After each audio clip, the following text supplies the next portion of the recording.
सब डिसीजंस लेने के लिए भगवत गीता में सिखाया गया है कि वैल्यूज जब सामने होना आपके क्लियर तो डिसीजन लेना इजी है, और जब वैल्यूज नहीं है, वैल्यूएबल्स आपके सामने हो तो डिसीजन लेना मुश्किल है। क्या मेरी बात समझ आ रही है? पहले ईमानदारी, बाद में दुकानदारी। जब भगवत गीता पढ़ लेगा व्यक्ति तो उसको कोई हरा नहीं सकता दुनिया में। मोरालिटी स्ट्रैटेजी नहीं है, इंटेग्रिटी सिचुएशनल नहीं है कि मैं ईमानदारी को सिचुएशन के हिसाब से यूज करूं, स्ट्रैटेजी के हिसाब से यूज करूं, अपने फायदे के लिए ईमानदारी का इस्तेमाल करूं। It is better to deserve an honour and not receive it rather than receiving the badge of honour without deserving it. So मैं ये कहना चाहता हूं कि देखिए, एथिक्स को लोग प्रैक्टिस करते हैं, लेकिन तभी प्रैक्टिस करते हैं जब वो आसान होता है। देखिए, इट इज एथिकल होना वो नहीं है कि when you are doing the right thing when there is no choice. Ethical होना तब है when you are doing the right thing, when doing the right thing is the most difficult thing and you are still doing the right thing. जब सही काम करना सबसे मुश्किल काम है और फिर भी आप सही काम करते हैं, उसको बोलते हैं एथिक्स। मेरे क्लाइंट है अग्रवाल जी, इनकी लॉजिस्टिक्स कंपनी है, ये इंडियन आर्मी में हुआ करते थे, हमारे प्रोफेसर भी है। कंपनी ठीक चल रही थी, एक दिन दोस्त इनके पास आया और बातचीत हो रही थी, तो वो भी इनके साथ आर्मी में कर्नल था, ये भी आर्मी में कर्नल थे। वो उनको बोला, यार अग्रवाल परेशान चल रहा हूं। बोला, क्या परेशानी है यार? वो नौकरी ढूंढ रहा हूं, कहीं नौकरी नहीं है मेरे पास, परेशान हूं। अरे तू तो मेरे साथ कर्नल था, तू नौकरी ढूंढ रहा है, क्यों परेशान होता है यार? तू आजा मेरी कंपनी में काम कर मेरे साथ। बोला, क्या बात करता है?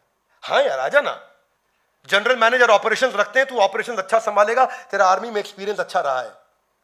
बोला, थैंक यू यार, तूने मेरे को इमीडिएटली नौकरी दे दिया यार, thank you, so nice of you. कुछ दिन, हफ्ते, महीने ठीक ठाक बीते, सब ठीक चल रहा था।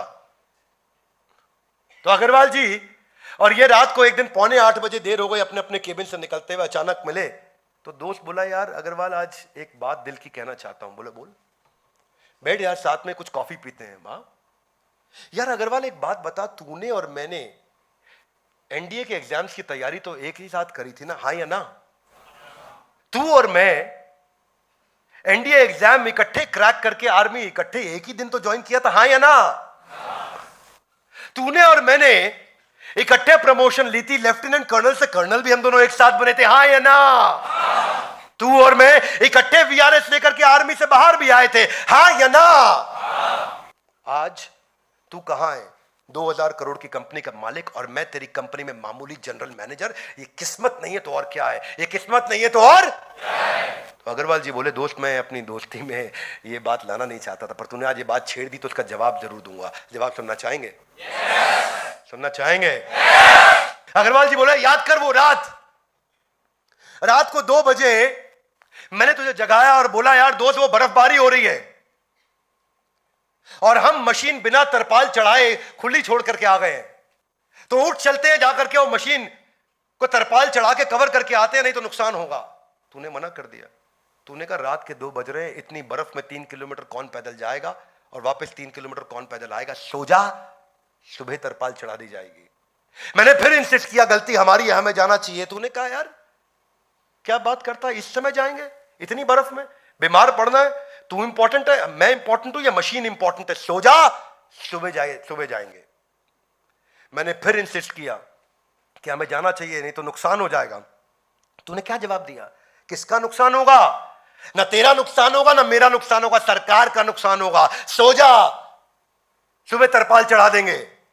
मैं फिर इंसिस्ट किया, दोस्त तू नहीं माना, तू अपने कमरे में जाकर के सो गया, और मैं रात 2 बजे उठा, बड़े बूट्स पहने, छाता लिया, धसती हुई बर्फ में पांव घुसा के 3 किलोमीटर पैदल गया। रात को जाकर के 3 बजे पहुंच के तरपाल चढ़ाई, और फिर पांव में धसती बर्फ के अंदर वापस लौट करके आया और अपने कमरे में आके सोया। दोस्त वो दिन था और आज का दिन है।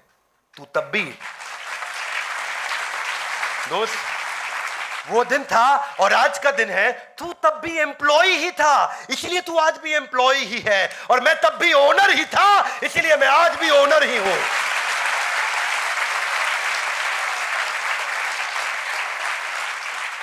एक आदमी ओनर बनता है जिम्मेदारी लेने से, सही निर्णय लेने से। Are you with me loudly? Yes, no? इसको बोलते हैं emotional decision versus ethical decision. वो भगवत गीता आपको सिखा रही है। A person becomes good not when he does not do any bad, only when he actually does something good. गलत ना करना सही नहीं है, सही करना सही है। हाँ, ये इंटेग्रिटी जो होती है ना, ये सिंपल यस और नो है। अगर वैल्यूज आपकी ठीक है तो आपके पास या है या नहीं है। कैरेक्टर एक प्राइसलेस चीज है, इसमें कोई प्राइस नहीं है। आपको पता है वो एक फेमस एग्जांपल है, वो स्टील किंग हुआ करते थे अमेरिका के, Andrew Carnegie. Andrew Carnegie, the steel giant of USA. Andrew Carnegie बहुत बड़े अमेरिका के सबसे बड़े अरबपतियों में थे। तो एक दिन रात को एक पार्टी में थे किसी जगह, पर क्या उतना अखबार में चेहरा छपता नहीं था रोज के लोग पहचान पाए। तो वहां पे एक महिला से मिले जो बहुत अपनी तारीफ कर रही थी, बहुत ब्रैग कर रही थी। तो उसे बोला उन्होंने, हे ब्यूटीफुल लेडी। बोले यस। बोले मैं एक आपको ऑफर देना चाहता हूं, अगर आप आज की रात मेरे साथ बिताएं तो मैं आपको $1000 देना चाहूंगा। बोले पागल हो, तुम्हारा दिमाग खराब है, बदतमीज इंसान, तुम्हें कौन ले आया पार्टी में? बोले नहीं नहीं, आई एम सॉरी, मैं कह रहा था अगर आप आज की रात मेरे साथ बिताएं तो मैं आपको $10,000 देना चाहता हूँ। 1000, 10,000, स्टूपिड, घटिया इंसान, कैसी बात करते हो तुम? जानते नहीं हो कौन हूं मैं? नहीं नहीं सॉरी, मैं एक्चुअली गलती से निकल गया मुंह से, ऐसी बात नहीं। मैं कह रहा था अगर आप आज की रात मेरे साथ बिताएं तो $1,00,000 देना चाहता हूँ। What nonsense. उसने गाली देना शुरू किया, चिल्लाना शुरू किया। वो औरत बहुत गुस्से में आ गई। What are you talking? बोले नहीं नहीं नहीं, एक्चुअली मैं कह रहा था कि मुझसे गलती हो गई, मैं एंड्रयू कार्नेगी हूँ, अगर आप मेरे साथ एक रात बिताएं तो मैं आपको $1 मिलियन देना चाहता हूँ, किसी को पता नहीं चलेगा, बस मेरे और आपके बीच में है। तो मैडम बोली कि कैसे देंगे पेमेंट, कैश या चेक? जैसे ही आपने वैल्यूज को प्राइस टैग लगा दिया, वैल्यूज अपनी वैल्यू खो देते हैं। जैसे ही आपने मूल्यों और संस्कारों की कीमत लगा दी, उसकी कीमत वहीं समाप्त हो जाती है। और जब आपका स्ट्रॉन्ग वैल्यू सिस्टम हो तो डिसीजन मेकिंग जिंदगी में आसान हो जाती है। शीलम प्रधानम पुरुषे। महाभारत क्या कहता है कि कैरेक्टर सबसे इंपॉर्टेंट चीज है एक इंसान में। इसीलिए कितने भी व्यापारी आए गए, पर हमारे देश में रतन टाटा जी का सम्मान हमेशा बना रहेगा।